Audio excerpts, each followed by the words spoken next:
Hello students, welcome back to my channel Incredible Scholars. अपने इस video में मैं आपके साथ डिस्कस करूंगा क्लास 9 हिस्ट्री के चैप्टर 1 द फ्रेंच रेवोल्यूशन के topic abolition of slavery. Slavery, this was a curse, this was a evil which was in practice, especially within the colonies where the Europeans were controlling the resources like that of land or the mines, but they were themselves reluctant to do work on these plantations or in mines.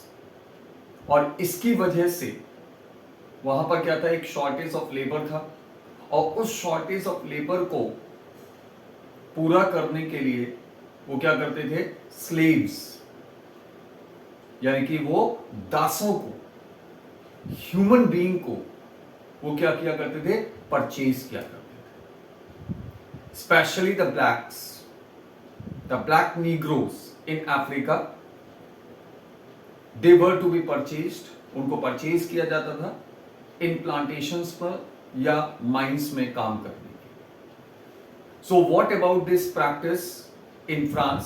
Actually France, it had 3 colonies in the Caribbean.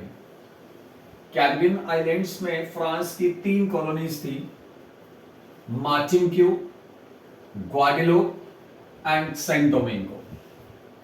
और ये तीनों colonies जो हैं वो France को इन कुछ important commodities की supply करती थी, like that of coffee, like that of sugar cane, indigo and tobacco. ठीक है, तो ये जो कॉलोनीज थी, ये हमारा कॉफी, इंडिगो, शुगर केन और टोबैको जो इंपॉर्टेंट आइटम्स ऑफ ट्रेड हुआ करते थे उनको वो सप्लाई किया. अब यूरोपियन जो ट्रेडर्स थे, जो प्लांटेशन ओनर्स थे, जैसा मैंने आपको बताया कि वो क्या करते थे, वो इन कॉलोनीज से रिसोर्सेस को या वहां पर जो भी हमारा प्रोडक्शन होता था, सपोज करो मिनरल्स से या आपका एग्रीकल्चर प्रोडक्ट्स है, उनको वो ट्रेड तो करना चाहते थे अपने प्रॉफिट के लिए, लेकिन वो खुद वहां जाकर काम करना नहीं चाहते थे. So this was what happened, the reluctance of Europeans to go there. अब जो यूरोपियंस थे, दे वर रिलक्टेंट, वो नहीं जाना चाहते थे कहां पर, इन कॉलोनीज में, एंड वर्क ऑन प्लांटेशंस. ठीक है, वो जो है यानी कि यूरोपियंस, या हम कहें basically the French they did not want to go there. French जो है वो खुद वहां जाकर प्लांटेशंस पर काम करना नहीं चाहते थे. और इसका अल्टीमेट रिजल्ट क्या हुआ, shortage of labour in these colonies. ठीक है, that means to work on plantations there was a shortage of plantation workers. अब इस शॉर्टेज ऑफ वर्कर्स को पूरा करने के लिए there began a slave trade during the 17th century. 17th century में क्या हुआ, स्लेव ट्रेड की शुरुआत हुई. क्यों शुरुआत हुई? जिससे कि यहां पर जो प्लांटेशंस हैं, उन प्लांटेशंस पर काम करने के लिए वर्कर्स की कमी को पूरा किया जा सके. So this was what happened. This shortage of labor was met by a triangular slave trade. अब ये जो हमारा कमी थी, ये जो हमारी कमी थी कहां पर, प्लांटेशंस पर. कहां थे ये प्लांटेशंस? कॉलोनीज में. और कमी किसकी थी? वर्कर्स की. ठीक है, तो इसको पूरा करने के लिए किसकी शुरुआत हुई, एक ट्रायंगुलर स्लेव ट्रेड की शुरुआत हुई. एक ट्रायंगुलर स्लेव ट्रेड की शुरुआत हुई ठीक है, that was between Europe, Africa and America, triangular slave trade. हम इसको ट्रायंगुलर स्लेव ट्रेड क्यों कह रहे हैं? Because if you see the positions of these continents on the world map, अगर आप वर्ल्ड मैप पर इन कॉन्टिनेंट्स की पोजीशंस को देखते हैं तो यहां पर हमारा यूरोप, राइट, यूरोप के नीचे हमारा ये अफ्रीका, राइट, और अफ्रीका से फिर हम यहां पर आते हैं America, right. So this is the reason that why we call this a triangular slave trade. तो ये हमारा एक ट्रायंगल फॉर्म हो जाता था, यूरोप से अफ्रीका, अफ्रीका से अमेरिका, इस तरह से अमेरिका, यानी कि ये जो आपका ट्रेड था, स्लेव ट्रेड था, जो फ्रेंच कर रहे थे, फ्रेंच जो मर्चेंट्स होते थे, जो स्लेव मर्चेंट्स से, they were travelling from the ports of Bordeaux, वो बॉर्डिक्स और जो नेंटीज के पोर्ट्स थे वहां से वो क्या करते थे, ट्रैवल करते थे, right. So the French merchants sailed from the ports of Bordeaux and Nantes, Nantes और बॉर्डिक्स के पोर्ट से वो ट्रैवल करते थे, यानी कि उनका कंट्री फ्रांस कहां हो गया, यूरोप में, और कहां पहुंचते थे वो, अफ्रीकन कोस्ट पर, अफ्रीकन कोस्ट पर, राइट, अफ्रीकन कोस्ट पर पहुंचने के बाद वो क्या करते थे, वहां पर जो लोकल चीफ्स होते थे, they bought the slaves, the black Negroes from the local chief, वहां के जो लोकल चीफ थे, सरदार थे, उनसे वो क्या किया करते थे, नीग्रोज को, ब्लैक नीग्रोज जो स्लेव होते थे, उनको वो परचेज किया करते थे। इन स्लेव्स को इसके बाद क्या किया जाता था,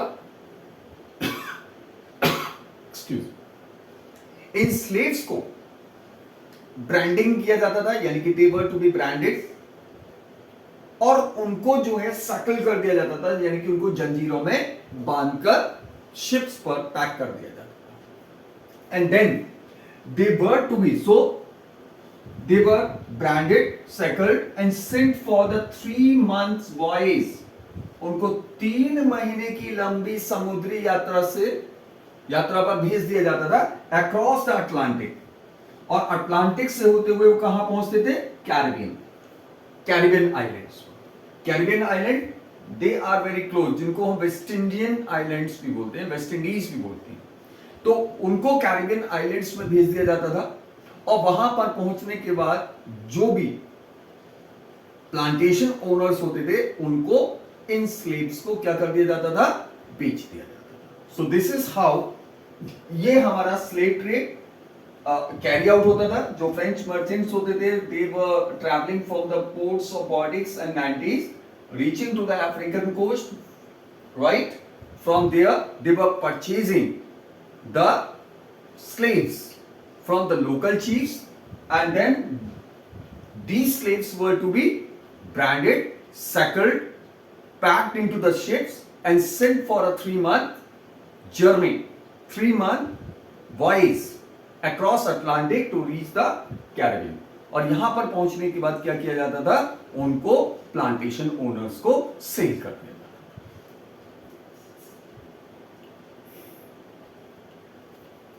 Now, throughout the 18th century, that means after the revolution, France के अंदर इंटेंस डिबेट्स हुई, डिस्कशंस हुए, क्या जो राइट्स ऑफ मेन हैं, the rights of men which were granted to all the citizens by the constitution of 1791, क्या उस constitution के थ्रू जो भी राइट्स ऑफ मेन है, क्या उनको सभी फ्रेंच सब्जेक्ट्स को एक्सटेंड किया जाए, that means those who were living in the French colonies, क्या उनको भी इन राइट्स ऑफ मेन के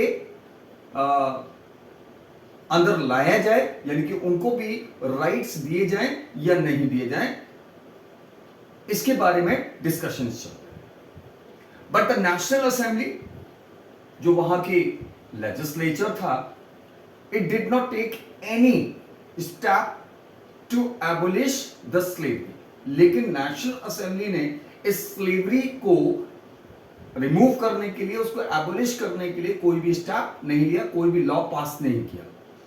इसका रीजन क्या था कि उनको डर था, नेशनल असेंबली को यह डर था कि कहीं जो ट्रेडर्स हैं, जो मर्चेंट्स हैं, those who were involve in slave trade, वो कहीं गवर्नमेंट से नाराज ना हो जाए।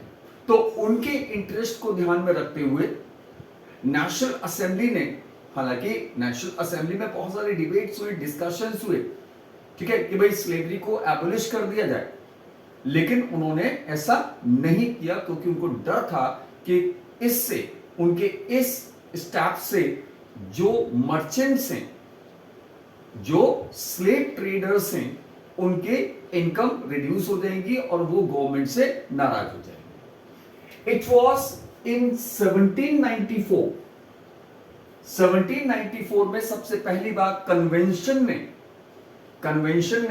क्या किया, स्लेवरी को बैन कर दिया। But this ban on slavery was short lived. ये जो बैन लगाया कन्वेंशन ने स्लेवरी के ऊपर, ये बहुत ज्यादा लंबे समय तक नहीं चल पाया, because just after 10 years in 1804 Napoleon ने फिर से इसको इंट्रोड्यूस कर दिया। एक्चुअली जो फ्रेंच सिटीजन्स थे, स्पेशली जो प्लांटेशन ओनर्स थे, दे अंडरस्टूड देयर फ्रीडम। वो अपनी फ्रीडम को किस तरह देखते थे कि they were having also the right to enslave the black negroes. वो ब्लैक नीग्रोस को एनस्लेव करना अपनी फ्रीडम में शामिल मानते थे, उसको वो एक राइट मानते थे, that it was their right to enslave the black negroes to make them work on their plantations.